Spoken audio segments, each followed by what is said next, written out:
a lei do SUS vai colocar logo no início que a saúde é um direito de todos, um dever do Estado. Então está colocando que é pública e é aberta para todo mundo, não é mais para o trabalhador. E a outra mudança da maior importância, e tanto na Constituição quanto na lei do SUS, ela vai ampliar a noção de saúde, que já tinha sido ampliada na década de 40 pela Organização Mundial de Saúde. Antes, saúde é não ter doença, que até hoje tem gente que pensa assim. Você vê tanto gente no dia a dia falando isso quanto profissionais de saúde. Às vezes não fala isso, fala um discurso muito próximo do SUS, mas age isso. Se você vê um médico num CAPS dando uma medicação para cortar um sintoma, pura e simplesmente ele está tratando que saúde é não ter sintoma, ou seja, não ter doença. Ele está um modelo bem antigo, mas ele pode ter um discurso que às vezes parece avançado, mas a prática é antiquada. Com o fim da Segunda Guerra, vão ser criadas várias instituições, uma delas a Organização Mundial de Saúde, que vai colocar que a saúde é um completo bem-estar biopsicossocial. Você tem um lado positivo disso, que é a ampliação da noção de saúde para além do biológico. Coloca a questão psicológica e a questão social. Só que o completo bem-estar é uma coisa estranha, né? Assim, eu não conheço ninguém que tenha esse completo bem-estar. Então ela coloca algo que é inatingível. Não existe. Não existe. Amplia, mas amplia tanto que se perde. E aí isso favorece muito que você mantenha o modelo anterior de que saúde é não ter doença, já que é um modelo inatingível. Na lei do SUS, a gente vai colocar uma dificuldade enorme para você ter saúde, mas não vai colocar uma impossibilidade. Que a lei do SUS vai colocar que você tem condicionantes e determinantes da saúde. E escreve 10 fatores, mas poderiam ser mais de 10. Então coloca o sujeito tem que ter trabalho, mas não é só ter trabalho, ter renda. Tem que ter um trabalho que dê uma boa renda para ele. Tem que ter casa, tem que ter educação, tem que ter alimentação, tem que ter lazer, tem que ter acesso aos bens e serviços sociais. São 10 itens que eles colocam. Se o sujeito tem isso, ele tem saúde. Isso tira o foco do sintoma e coloca o foco de que a saúde é uma construção social, mesmo que ele tenha um sintoma. E o SUS, então, ele vai estar baseado nisso, que a saúde é uma construção, não está dada. Enquanto está tendo a elaboração da lei do SUS, um deputado chamado Paulo Delgado, ele lança um projeto de lei em 1989. Então você já tem a Constituição, mas não tem a lei do SUS ainda, ele já lança um projeto. Por que ele lança o projeto? Ele é irmão de um psiquiatra, que é o Pedro Gabriel Delgado, e ele vai consultar o irmão dele porque na Câmara dos Deputados uma deputada sumiu. O Paulo Delgado começa a procurar ela e fica sabendo, depois de um tempo, que ela tinha sido internada num hospital psiquiátrico na Europa. E ele vai escarafunchar e fica sabendo que está tendo alguma briga de famílias, que separação dela do marido, não lembro da história direito. Só que ela tinha muitos bens, né? Quadros, caros, apartamentos, carros, essas coisas, e então está tendo uma briga de família para ficar com os bens dela. Então internam ela para poder ficar com os bens dela. E ele procura o irmão dele e fala, mas como é que pode uma coisa dessa? A pessoa foi sequestrada. Pode isso? Ele falou, não, claro que não pode, mas fazem, né? E então ele elabora o projeto de lei. A proposta dele básica é de que você vai diminuindo os leitos psiquiátricos e criando novos dispositivos. Ele também propõe de que tenha uma relação com o Poder Judiciário, porque o Poder Judiciário verifica as internações. Ele acha que o médico ele não pode ter total autonomia para fazer uma internação. Alguém tem que verificar o que ele faz. Então ele propõe que tenha uma verificação do Poder Judiciário. Essa lei, só para ter ideia de como é que é difícil mexer no campo da saúde mental, vai ser proposta em 89, vai ser aprovada em 2001. Leva 12 anos, porque tem muita gente contrária a isso, né? Só que aí você vai ter um fator importante que é a mobilização de usuários e familiares. Além dos técnicos, né? Você tem uma mobilização de familiares e usuários. No Brasil, talvez essa seja a principal característica da reforma psiquiátrica, talvez seja o diferencial dela em relação às outras reformas. Você tem a participação dos usuários.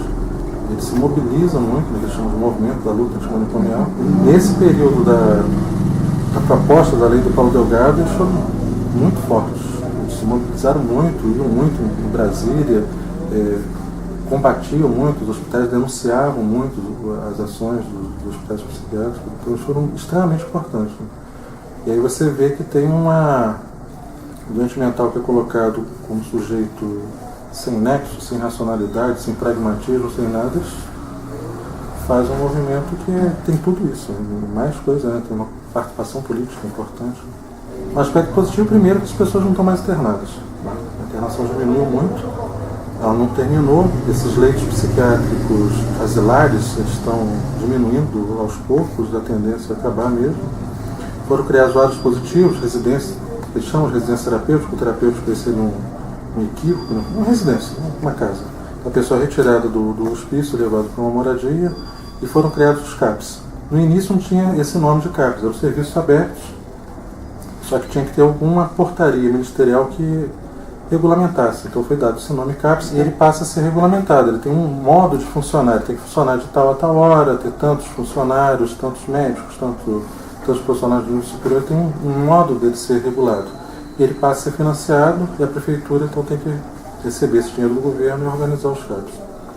Aí vai dividir em CAPs 1, 2 e 3, que é dependendo da quantidade de gente que é atendida na região. Então a cidade até 70 mil habitantes é CAPs 1. De 70 a 200 mil, CAPs 2, acima pode ser CAPs 3. CAPs 3 pode funcionar 24 horas todos os dias. Você vai ter CAPs hoje em dia que não obedece à portaria 336. Então aqui em São João do Rei mesmo a gente tem um CAPs que é CAPs 1, então teria que atender até 70 mil habitantes. Só São João do Rei tem mais de 80 mil. E o CAPs ainda atende outras cidades, então atende mais de 150 mil habitantes, então ele poderia ser CAPs 2.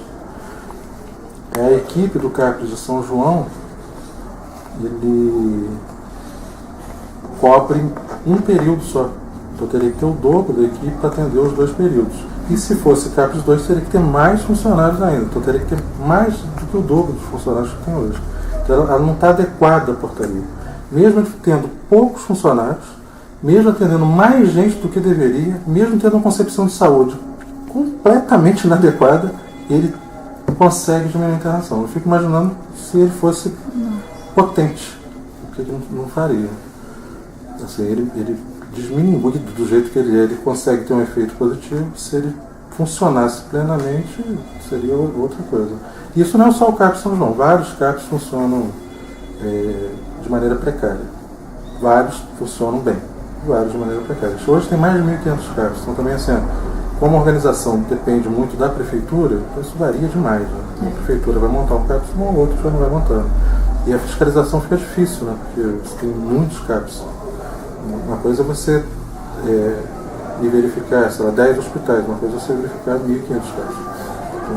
Mas isso vai ter que ser feito, porque se a reforma verificou os hospitais e viu que eles eram inadequados, ela também vai ter que verificar os CAPs e adequar eles, porque senão a reforma pode se perder. Então essa ideia de construção coletiva da saúde é importante. Né? E ela só vai se dar onde? Num contato com as pessoas no campo social. Sem esquecer do cuidado clínico. Mas o último ponto é a relação da saúde mental com a saúde coletiva. Então você vê que você tem duas falas assim. A Secretaria de Saúde, o Ministério da Saúde, uma coisa só, saúde. Mas aí você fala, o secretário de saúde mental, o dispositivo de saúde mental, a equipe de saúde mental, como se ela não fosse uma parte da saúde, fosse a parte, fosse uma outra coisa. E está dentro, né? É só uma maneira de você dizer que aquilo tem uma especificidade, só isso.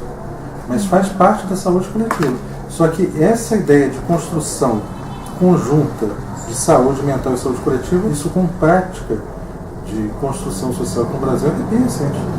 Então você vai ter, por exemplo, um matriciamento. O que seria o matriciamento? A equipe de saúde mental vai ter que trabalhar junto com a equipe do PSF. Porque a ideia é de que a pessoa não precise tanto de CAPs assim. Se você tem o PSF dentro da comunidade, dentro da casa do sujeito, por que o próprio PSF não cuida também do chamado doente mental? Por que ele tem que ter um dispositivo especial para ele? Você tem o dispositivo que é o Programa de Saúde da Família, o psicótico, por exemplo, ele não teria família?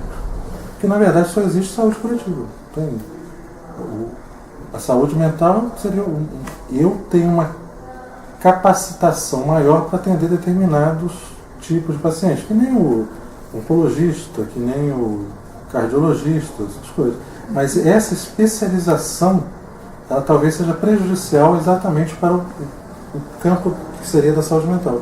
O principal hoje do campo da saúde mental está inserido no território. Então, o dispositivo principal não seria mais o CAP, seria o próprio PSF.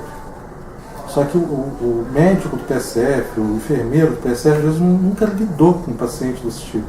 Então, ele precisa ter o apoio do psiquiatra, do psicólogo que já atua no campo da saúde mental, então eles vão trabalhar em conjunto. Mas o dispositivo principal, não, eu acho que não é mais o CAPS. Eu não sei nem se o futuro vai ser criar tantos CAPs, mas eu acho que isso foi um período. Eu acho que agora é o fortalecimento dos PSFs nessa ligação com os profissionais que seriam do campo da saúde mental. Isso eu acho que seria a ideia básica para os próximos anos. Conseguiu criar uma rede e agora essa rede de saúde mental vai dar o apoio à equipe do PSF deu o atendimento necessário para as pessoas, que ela já está inserida no território dela. Aí você acaba com essa ideia de reinserção. Ela já está.